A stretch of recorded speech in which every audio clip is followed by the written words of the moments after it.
Takut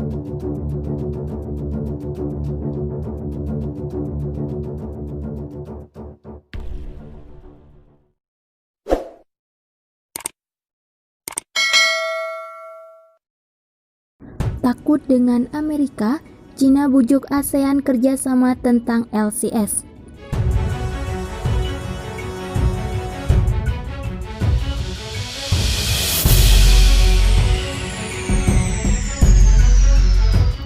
Menteri Luar Negeri Cina Wang Yi mengatakan, Beijing dan anggota Perhimpunan Bangsa-Bangsa Asia Tenggara atau ASEAN harus bekerja sama untuk menghilangkan gangguan eksternal di Laut Cina Selatan.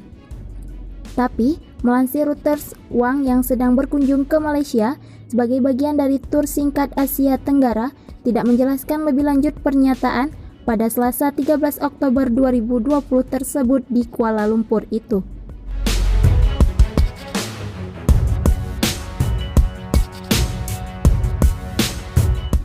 Dalam konferensi pers bersama, Menteri Luar Negeri Malaysia Hishamuddin Hussein menyebutkan, perselisihan tentang Laut Cina Selatan harus diselesaikan secara damai melalui dialog regional.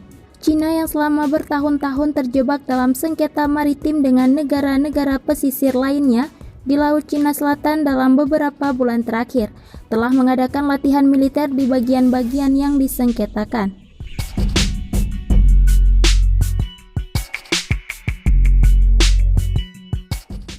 Sementara Amerika Serikat menuduh Cina berusaha membangun kerajaan maritim di jalur air strategis tersebut.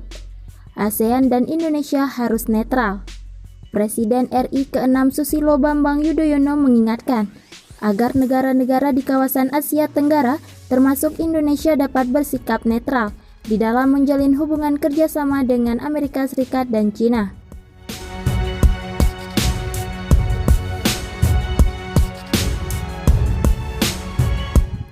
Hal itu menyusul ketegangan yang terjadi di dalam hubungan bilateral antara Amerika Serikat dan Cina yang dikhawatirkan berimbas pada situasi geopolitik di negara-negara yang berada di sekitar Laut Cina Selatan.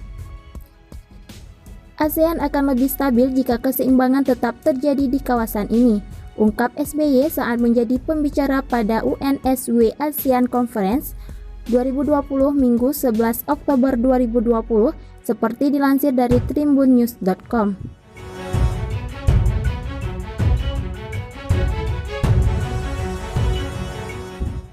Ia menjelaskan eskalasi perang ekonomi dan dagang antara Amerika Serikat dan Cina kian meningkat. Bahkan, kedua negara sudah mulai unjuk kekuatan militer di Laut Cina Selatan. Ini tentu saja berbahaya dan buruk bagi kawasan kita, ucapnya. Oleh karena itu, SBY berharap Cina dan Amerika Serikat dapat bersama-sama menarik diri agar tidak masuk ke dalam pusaran konflik yang lebih dalam.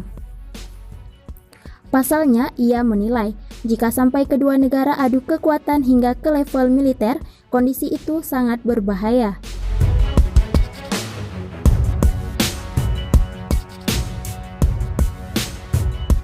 Cina siap tembak pesawat Amerika Serikat. Militer Cina bersiap menghadapi serangan udara militer Amerika Serikat terhadap pulau-pulau pangkalan militer di negara itu di Laut Cina Selatan dengan serangan balik yang sengit. Platform berita milik pemerintah Cina, Global Times, menuduh militer Amerika Serikat berencana mengirim MQ-9 Reaper untuk menyerang 3 pulau berbenteng Cina di Laut Cina Selatan. Ancaman dari Global Times adalah bahwa Cina tidak akan ragu-ragu dalam menghadapi provokasi dan serangan yang ekstrim, tulis media tersebut seperti dikutip dari express.co.uk Selasa 13 Oktober 2020.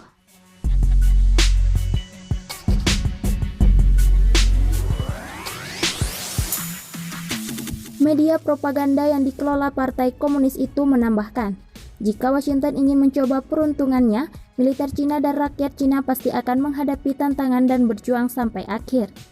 Platform berita yang dimiliki oleh surat kabar resmi Partai Komunis Cina Daily menyatakan Amerika Serikat akan membayar harga mahal jika meluncurkan segala jenis serangan pesawat tak berawak terhadap harta benda milik Cina di Laut Cina Selatan.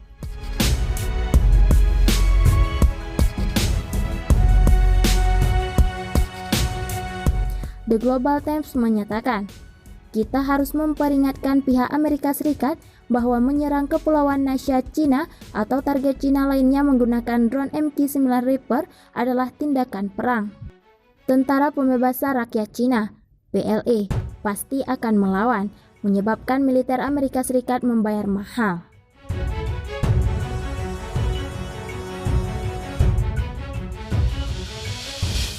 Pernyataan retorika Beijing ini merespon Amerika Serikat yang menuduh Cina melakukan militerisasi yang ceroboh dan provokatif di wilayah maritim yang disengketakan.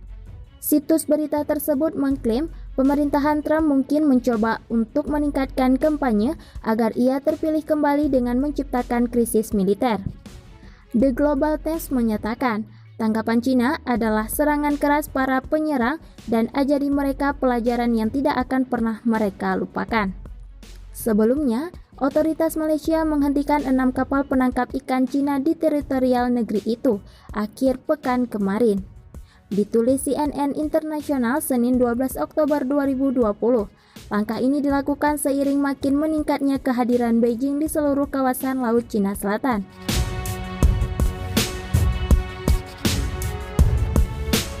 Dalam sebuah pernyataan, 60 warga Cina ditahan saat operasi dilakukan di lapas pantai timur Johor, negara bagian Malaysia Selatan yang berbatasan dengan Singapura. Kapal tersebut, kata otoritas maritim Malaysia, masuk tanpa izin ke negara itu. Kapal itu sendiri tercatat di Kin Huang Doa, sebuah pelabuhan di utara Cina. Tujuannya adalah ke Mauritania.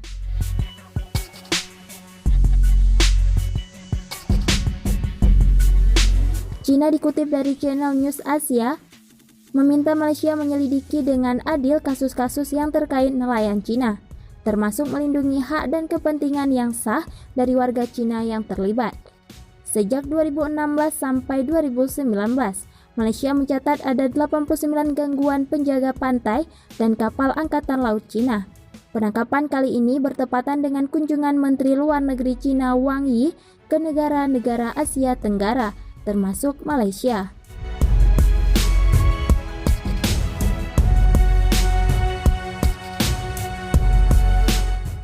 Sebenarnya Cina dan ASEAN telah menjadi mitra dagang satu sama lain. Dengan total perdagangan dari Januari hingga Agustus 2020 mencapai 416,5 miliar US dollar. Tetapi ketegangan terjadi akibat klaim Cina terhadap 80% kawasan perairan itu melalui garis putus-putus. Dalam beberapa tahun terakhir, meskipun ada keberatan dari negara tetangga dan keputusan pengadilan internasional, Cina memiliterisasi pulau-pulau dan terumbu karang di seluruh perairan LCS, bahkan meningkatkan patroli di wilayah tersebut dan seringkali masuk tanpa izin ke perairan teritorial negara lain.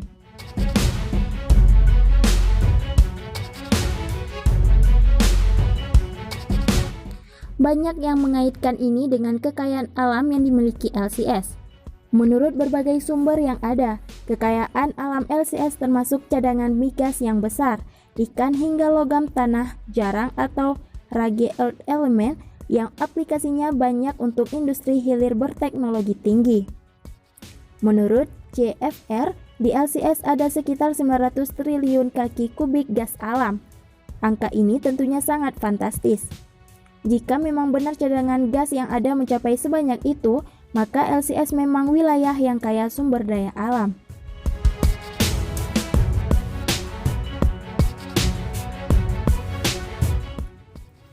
Sumber lain dari American Security Project menyebutkan bahwa cadangan gas di LCS mencapai 266 triliun kaki kubik dan menyumbang 60% sampai 70% dari total cadangan hidrokarbon teritori tersebut.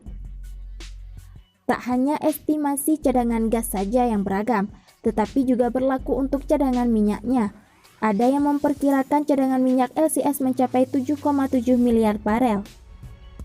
Sementara estimasi lainnya memperkirakan jumlahnya mencapai 213 miliar barel atau hampir 80% dari cadangan minyak Arab Saudi. Ini adalah informasi yang berhasil diperoleh di tahun 2012.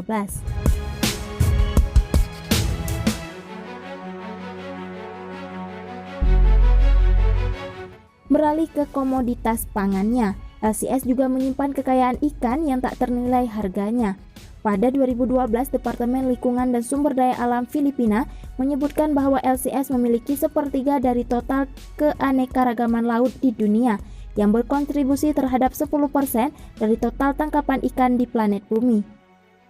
Beberapa komoditas perikanan laut yang terkandung di dalam LCS seperti ikan layur, makarel, scraper hitam, teri, udang, kepiting, hingga ikan kecil lainnya. Jika melihat kekayaan alam yang melimpah ini, wajar saja jika LCS sering jadi rebutan.